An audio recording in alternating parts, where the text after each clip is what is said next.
Good evening, it's Tucker Carlson. The New York Times just published a piece on Tucker Carlson, but it speaks to a bigger conversation around platforming and influence.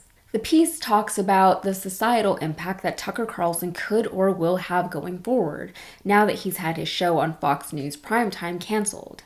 There have been mumblings of what his next steps will be, with some suggestion that he's working on a Twitter show, despite still being locked into his Fox contract. However, nothing has yet been confirmed.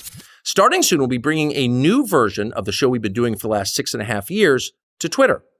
We'll be bringing some other things too, which we'll tell you about. But for now, we're just grateful to be here.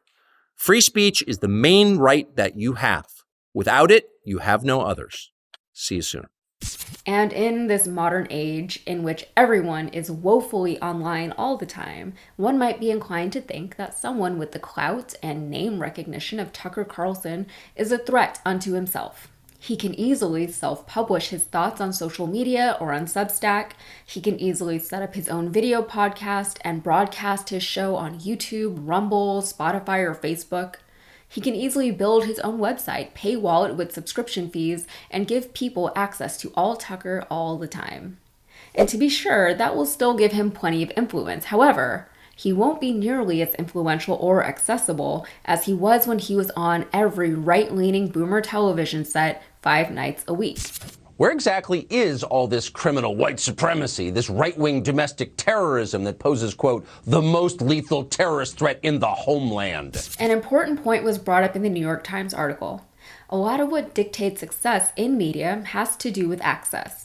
One's audience must be easily accessible to the host, which is why fronting a show on a major cable network is an attractive career prospect for journalists and for commentators.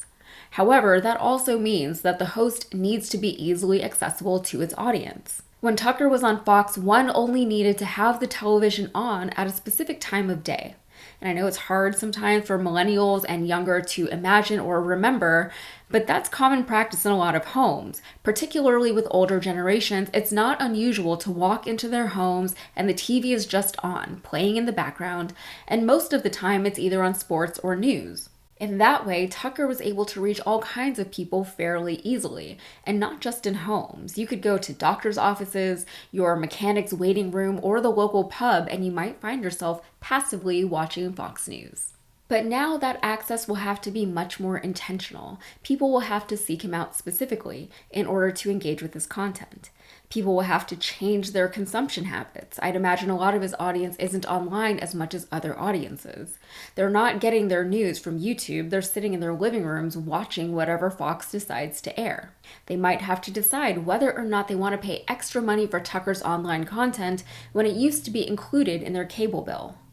The fact of the matter is that most people would probably either switch to Newsmax for their far-right fix, or they would just continue to watch Fox as they've always done, because it's easier to do that than it is to change their lifestyle and habits in the name of justice for Tucker.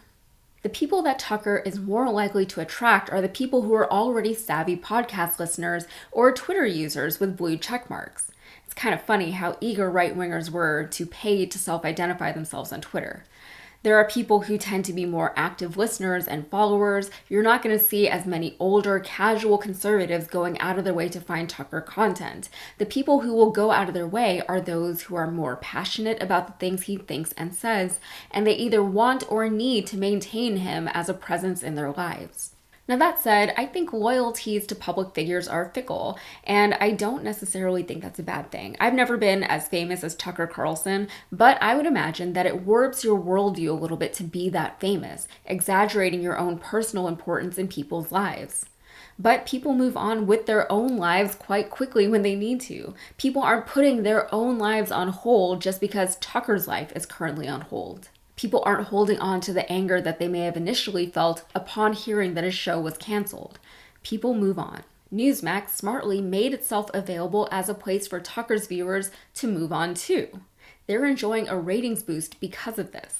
Tucker, for his part, would probably do well to make whatever move he's going to make as quickly as possible because public relevance seems to fade exponentially with time.